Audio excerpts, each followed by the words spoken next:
బాబాయ్ నమస్తే. నమస్తే అండి. మీ పేరు? నా పేరు తీయాల రవిప్రసాద్ అండి, ఏలూరు. ఏం పని చేస్తారు? బిర్లాబాగంలో పూల వ్యాపారం చేస్తానండి. బాబు, ఇప్పుడు కూటమి ప్రభుత్వం అధికారంలోకి వచ్చి 14 నెలలు అయింది.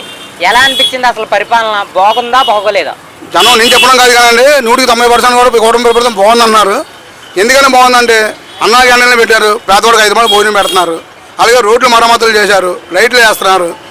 అలాగే గ్యాస్ బండానికి 2 గ్యాస్ బండ్లు ఇచ్చారు ప్రస్తుతానికి, ఇంకో గ్యాస్ బండ్ రేపు దీపావళికి ఇస్తారంట. పరిపాలన అయితే అంతా బాగుంది, 99%, 100% బాగుందని చెప్పి అందరూ చెప్పుకుంటున్నారు. నాకు నచ్చింది.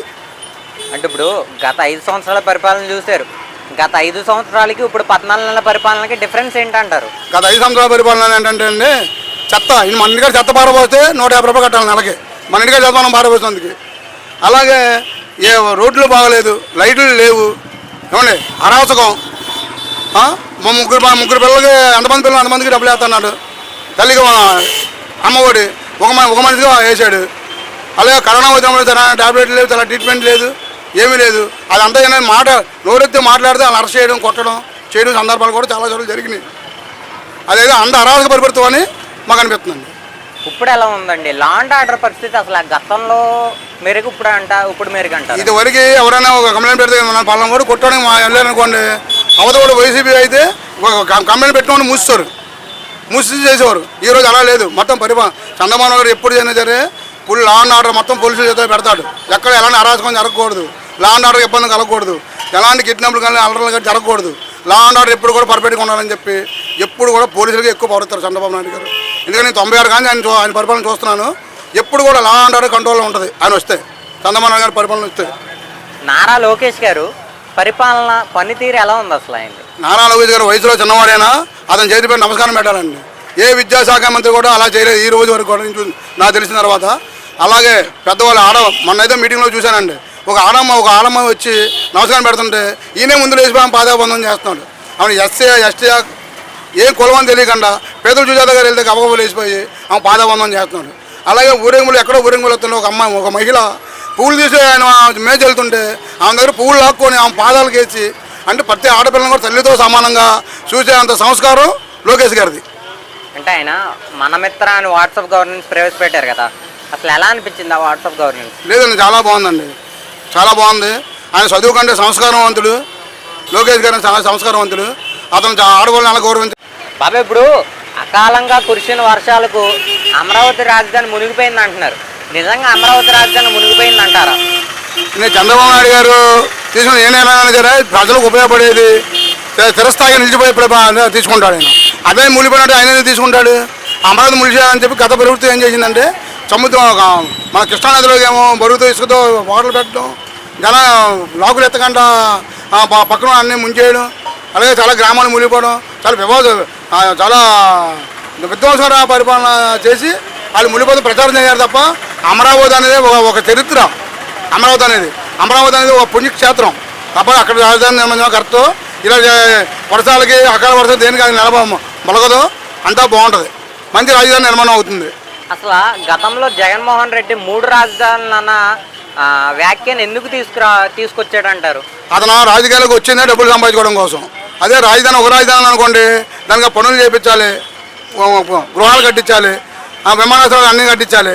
ఈ 3 రాజధాని అనుకో ఎక్కడ తెలియదు కాబట్టి ఎవరు ఎందుకు రాజధాని కట్టాలని అడగరు, చేయరు కాబట్టి వీళ్ళు ఈ ప్రాంతాల్లో గొడవ పెట్టి ఆ విజయవాడ రాజధాని, కడప రాజధానిని ఆడాలు దెబ్బలాడుకొని ఈ 5 సంవత్సరాలు గడిచిపోతే జనాలు మైండ్ వాష్ చేసి అతను డబ్బు సంపాదన ప్రయత్నం చేశారు తప్ప రాష్ట్రానికి చేసేది ఏమీ లేదు. ఆయన పులివెందల్లో కేంద్ర బలగాలు పెట్టి మళ్ళీ ఓటింగ్ జరిపించాలి, అంతా రిగ్గింగ్ జరిగింది, అక్కడ అసలు వైసీపీ కార్యకర్తలనే కానీ సామాన్యులనే కానీ ఓటు వేయనివ్వలేదు అని జగన్ వ్యాఖ్యలు చేస్తున్నాడు.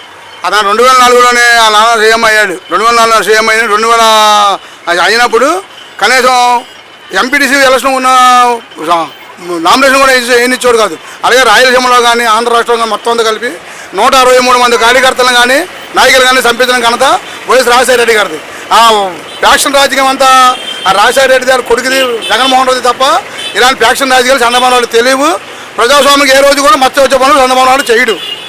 అంటే మరి వీళ్ళు కూటమి ప్రభుత్వం ఎంత అభివృద్ధి చేస్తున్నప్పటికీ ఇంకా అభివృద్ధి చేయలేదు అని ఎందుకు వ్యాఖ్యలు చేస్తున్నారండి? అంటే అతనికి రాజకీయంగా అభివృద్ధి చేయడం తెలియదు కాబట్టి చంద్రబాబు చేసి చూపిస్తున్నాడు కాబట్టి ఈ అభివృద్ధిని అతనికి అర్థం కాక అలా ప్రచారం చేస్తున్నాడు, చేపిస్తున్నాడు వాళ్ళ కార్యకర్తలతో. అంటే గతంలో వాలంటీర్ వ్యవస్థని పెట్టి ప్రజలందరికీ నవరత్నాల పథకాలు ప్రజలందరికీ అందించానంటున్నారు. రాష్ట్రంలో నవరత్నాలు కాదు కదా, ఆ నవగ్రహాల్లో దోచుకు తిన్నారు.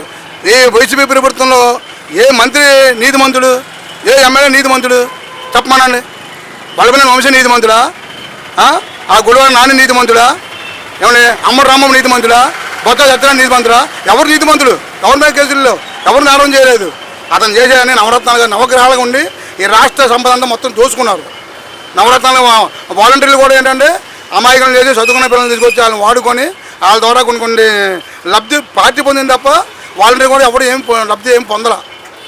ఆడదాం ఆంధ్రాలో భాగంగా నకిలీ ఆటల కిట్లు ప్రజలకి ఇచ్చి 112 కోట్లు స్కామ్ చేశారంట. మరి రోజా కానీ, బైరెడ్డి కానీ, సిద్ధార్థ రెడ్డి కానీ, మరి నిజంగా జరిగిందా? మరి జరగకపోతే మరి కేసు పెట్టినప్పుడు ఈరోజు ఎందుకు మనం నిరూపించుకోలేకపోతున్నారు? కేసులు పెడుతున్నారు, అరెస్టులు చేస్తున్నారు. ఏమన్నా నిర్దోషం నిరూపించుకోవాలిగా, న్యాయపరణ చేయాలిగా. నిజంగా తప్పు చేశారు కాబట్టి అప్పుడు వాళ్ళు దాక్కుని పైకి దొంగ మీడియాలోనే స్టేట్మెంట్ ఇస్తున్నారు తప్ప నిజంగా తప్పు చేశారు కాబట్టి వాళ్ళు దాక్కున్నారు.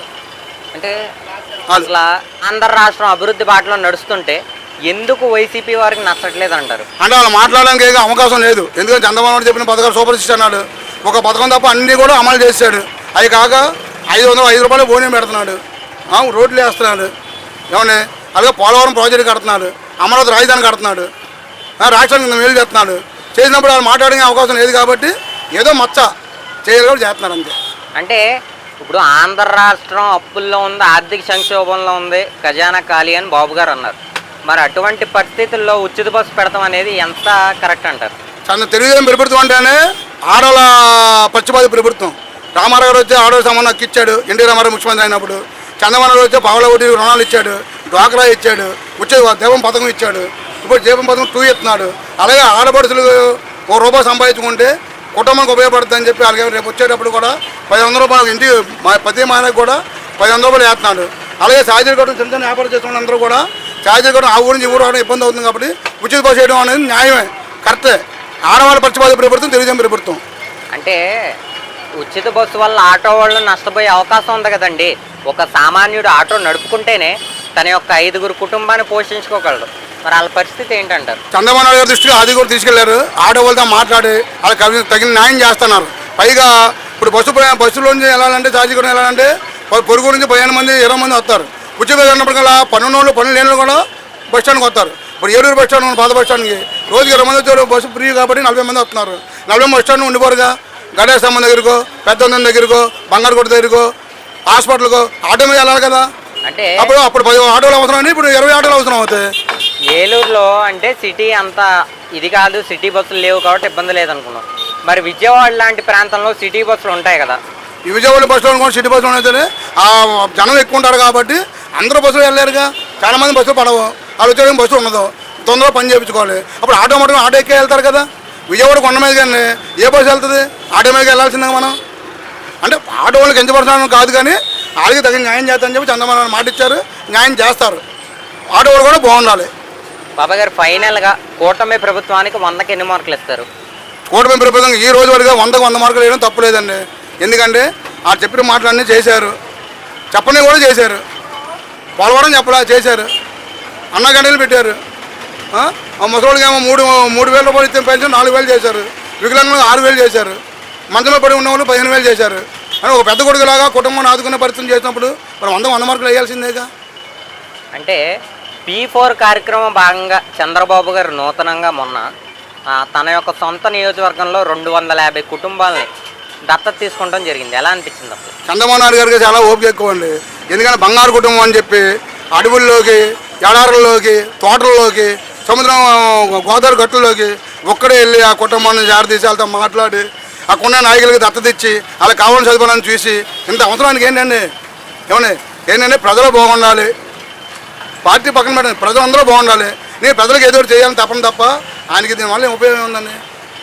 అంటే సార్ చెప్పాలండి, డిప్యూటీ సీఎం గారి పరిపాలన పనితీరు ఎలా ఉందండి? అసలు చెప్పాలంటే పవన్ కళ్యాణ్ గారిని కూడా మెచ్చుకోవాల్సిందేనండి.